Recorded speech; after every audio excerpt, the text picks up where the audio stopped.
Aliados desechables, los arquitectos del chavismo hoy son sus víctimas políticas. Promesa reciclada, el gobierno vuelve a ofrecer menos burocracia. Escalada política, Petro habla de fraude y teme una guerra civil. Cada día trae nuevos acontecimientos que transforman el panorama de Venezuela. Aquí analizamos las noticias más importantes con profundidad, contexto y responsabilidad.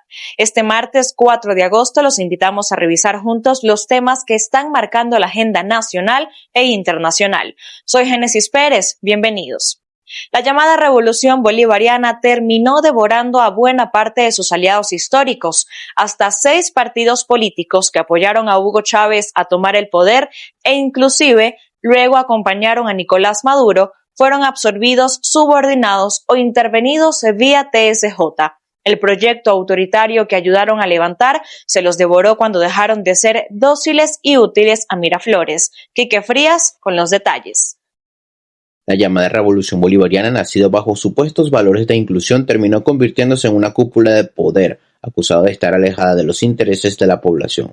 El socialismo, fundado por el fallecido presidente Hugo Chávez, no solo persiguió y censuró a sus enemigos políticos, también, y siguiendo el ejemplo mitológico griego de Cronos, se tragó a sus propios hijos, que en este caso el chavismo se tragó a sus aliados fundacionales. Todo este proceso jurídico que se ha llevado en contra del Partido Comunista, que tiene un carácter arbitrario, que ha producido una decisión inconstitucional e ilegal para ilegalizar, que ha dado como efecto ilegalizar al Partido Comunista de Venezuela.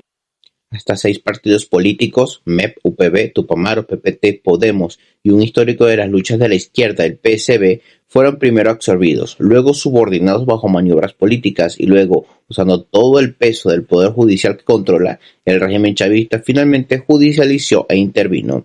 Todo esto cuando disintieron, cuando dejaron de ser dóciles al autoritarismo que se hospedaba en Miraflores. Bueno, subordinados están al imperialismo norteamericano. Eso es lo que son todos esos grupitos de partidos, que si desde los más viejos hasta los más nuevos, de esos pedacitos de cosas, pues, que están tratando ahora de pegarlos con saliva el oro. A finales de 2006, Chávez absorbió a un grupo de partidos que le apoyaban para crear el PSV, entre ellos UPB, Tupamaro y MEP, aunque luego se desvincularon del gigante socialista. El primero siguió apoyando al oficialismo, aunque con tensiones. Los otros 2 forman parte de los movimientos que el chavismo, usando al TSJ, ha intervenido y asignado directivas sumisas a Miraflores. Mismo caso para PPT, Podemos, fiscalizados en 2020, y el ya mencionado PCB, el gallo rojo comunista, al que subordinaron en 2023. O sea que el Consejo Nacional Electoral está actuando sin una sentencia, porque se sabe la decisión, pero no se sabe las motivaciones o los motivos que provocó esa decisión. La revolución que decía defender el poder popular terminó usando tribunales para disciplinar a sus propios hijos políticos. El Cronos rojo no se tragó solo a sus enemigos, también devoró a quienes le abrieron el camino al poder. Reportó para ustedes Quique Frías. Impacto Venezuela. Se enciende el pulso ciudadano. Impacto Venezuela abre la ventana a sus respuestas respecto a la pregunta del día de la emisión matutina de hoy. Los diálogos en el país también pueden definir cómo se gobernará, pero ¿qué no debería negociarse bajo ninguna circunstancia? En una palabra, ¿qué crees que necesita hoy Venezuela? Comenzamos con Emanuel González, quien cree que la democracia jamás puede ser condicionada. Venezuela necesita justicia. Continuamos con Onésimo Sosa, quien opina que negociar con delincuentes es complicado, pero con estos que secuestraron al país como que se les complicó más a Estados Unidos. Mientras que José Hidrogo piensa que Venezuela necesita que el Rodrigato, Diosdado Cabello, junto con los militares y ministros, gobernadores, alcaldes y diputados, se vayan del poder porque no sirven, se les acabó el tiempo. Y terminamos con Carmen Materano, quien sostiene que Venezuela necesita democracia. Ya estamos cansados del régimen, robar, robar y robar. Gracias a todos por participar. Seguimos con más en nuestra emisión estelar. Reducir los trámites administrativos vuelve a estar en la agenda oficial. La encargada de la presidencia, Delcy Rodríguez, aseguró que el gobierno buscará agilizar los procesos para la producción y las exportaciones, pese a que iniciativas similares fueron anunciadas durante los gobiernos de Hugo Chávez y Nicolás Maduro sin lograr ninguna transformación de la gestión pública. Juliana Palmar nos explica. La simplificación de los trámites administrativos vuelve a formar parte del discurso oficial. La encargada de la presidencia, Delcy Rodríguez, aseguró que el gobierno busca garantizar a los productores nacionales procesos más ágiles, con el objetivo de reducir los tiempos de producción y facilitar la exportación de distintos rubros. El anuncio plantea eliminar obstáculos burocráticos para dinamizar la actividad económica y mejorar la competitividad del sector productivo. Reducir los tiempos es un objetivo que se le ha pedido. Aquí está la vicepresidenta administrativa y de gobierno digital que tiene la tarea de la simplificación de trámites, llevar este tema a pocos días, no más de una semana. Deberíamos estar ya listos. Y para eso las plataformas tecnológicas. Estamos trabajando incansablemente para seguir reduciendo trámites o eliminando los que se tengan que eliminar. Muchas veces uno ve unos trámites insensatos, no tienen ninguna racionalidad y que lo que hacen es perder tiempo al ciudadano. Durante una mesa de trabajo con el sector económico, Rodríguez aseguró que el Ejecutivo avanza en la simplificación de trámites a través de la digitalización de la postilla de documentos. Según explicó, la nueva plataforma de la Cancillería permitirá que los venezolanos, tanto dentro como fuera del país, realicen este procedimiento de forma remota. La funcionaria afirmó que estas medidas forman parte de una estrategia para agilizar los procesos administrativos y reducir los tiempos que enfrentan los productores nacionales para producir y exportar. La estructura legal, la facilitación de los trámites, parece que es más fácil fabricar una bomba nuclear que facilitar los trámites del Estado venezolano.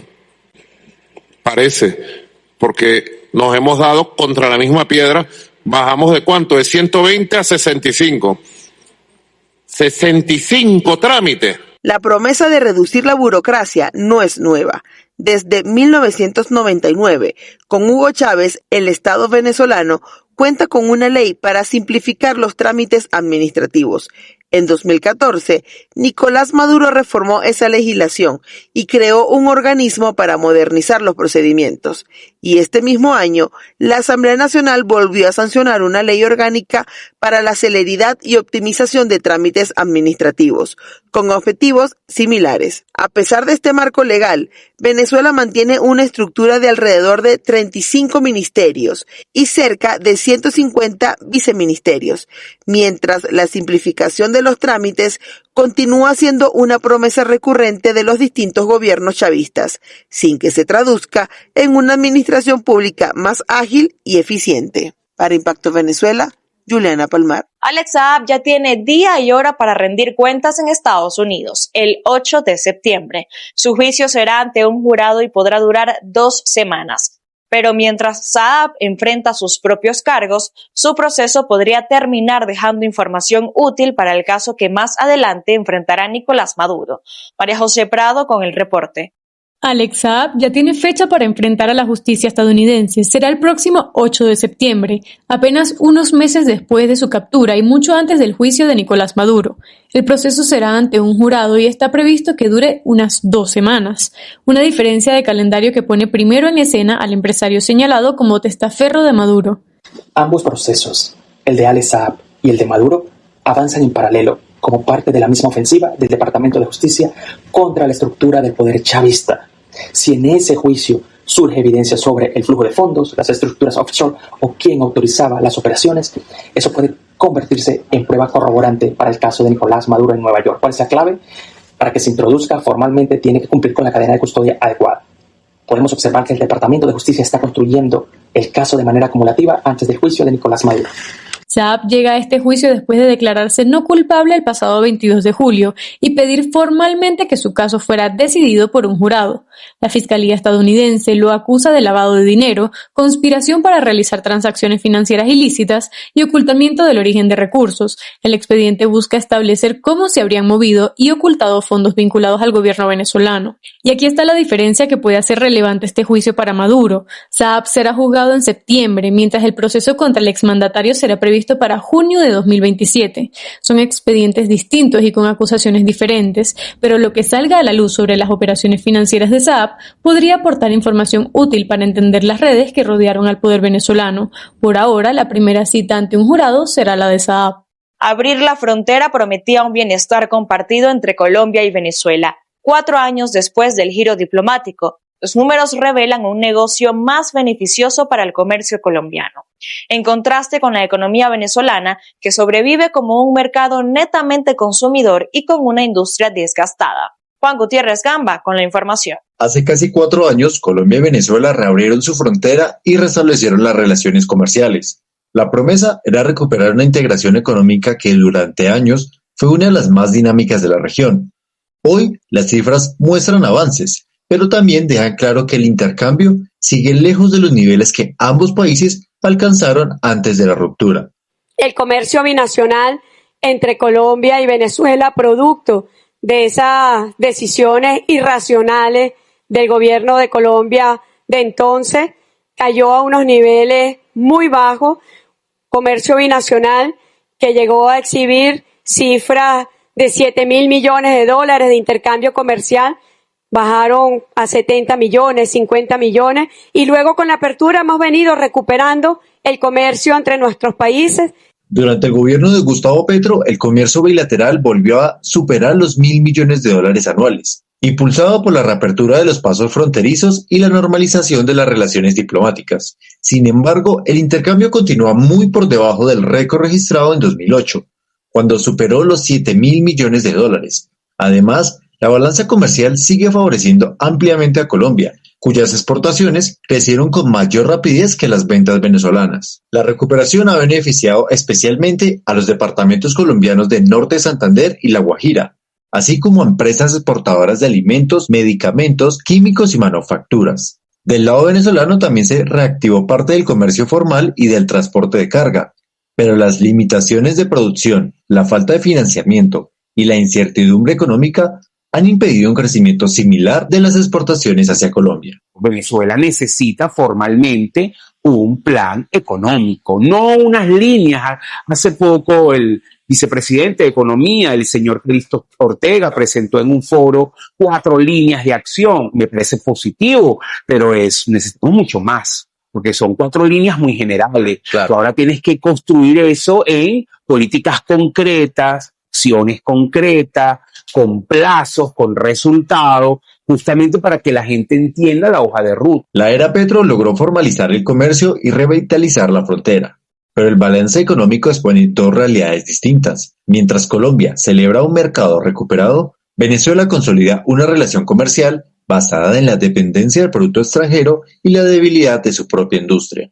Decenas de familiares siguen en la búsqueda de desaparecidos en La Guaira, el estado más golpeado por los terremotos del 24 de junio que provocaron el colapso de al menos 190 edificios, según cifras oficiales.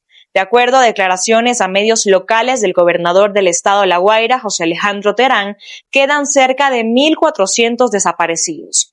Además de las edificaciones que colapsaron por completo, otras 6.433 fueron catalogadas por las autoridades como de alto riesgo para ser habitadas y 9.866 fueron ubicadas como viviendas restringidas. Veamos. Decenas de familiares siguen en la búsqueda de desaparecidos en La Guaira, estado vecino de Caracas y el más golpeado por los terremotos de 7,2 y 7,5 que provocaron el colapso de al menos 190 edificios, según cifras oficiales. Según declaraciones a medios locales del gobernador del estado La Guaira, José Alejandro Terán, quedan cerca de 1.400 desaparecidos.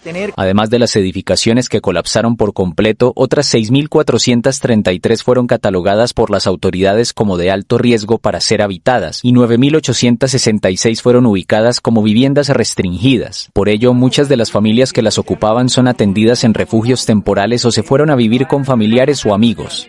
La semana pasada el gobierno comenzó un proceso de demoliciones controladas en estructuras a punto de derrumbarse luego de los sismos. Casi 24.000 damnificados viven ahora en campamentos en Caracas y en el golpeado estado costero de La Guaira, con el objeto de agilizar la renta de departamentos para enfrentar la demanda de vivienda de las personas que perdieron su hogar. El Parlamento de Venezuela aprobó el viernes una ley de arrendamiento que busca aumentar la oferta de inmuebles.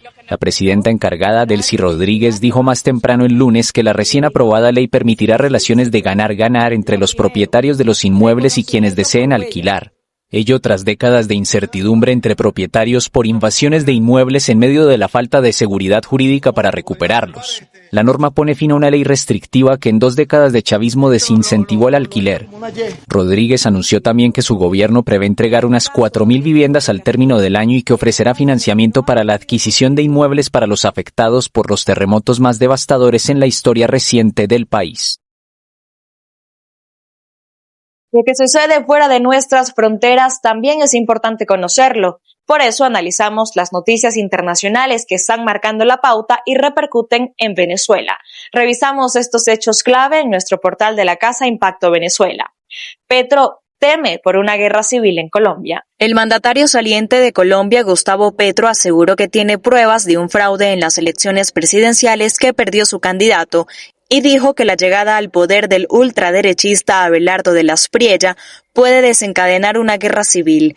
Estamos ante un problema institucional indudablemente profundo, un fraude electoral algorítmico, sistemático y sobre un volumen de votos enorme, presuntamente fraguado desde el exterior en contra del izquierdista Iván Cepeda. Justicia española exige respuestas sobre el capital venezolano en Plus Ultra.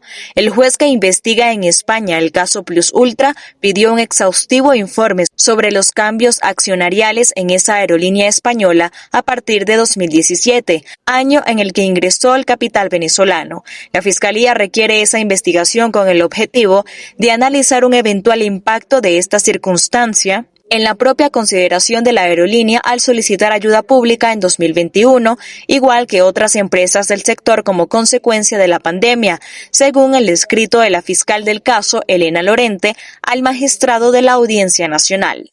Liberada futbolista venezolana detenida por el ICE hace casi 3 semanas. La futbolista venezolana Claudia Rodríguez, de 28 años, fue liberada por el Servicio de Inmigración y Control de Aduanas de Estados Unidos, luego de permanecer detenida durante casi 3 semanas, tras ser arrestada cuando intentaba viajar al estado de Carolina del Norte. La liberación se produjo días después de que familiares y dirigentes políticos locales realizaran una protesta frente al centro de detención de Pompano, en Florida, donde exigieron su excarcelación.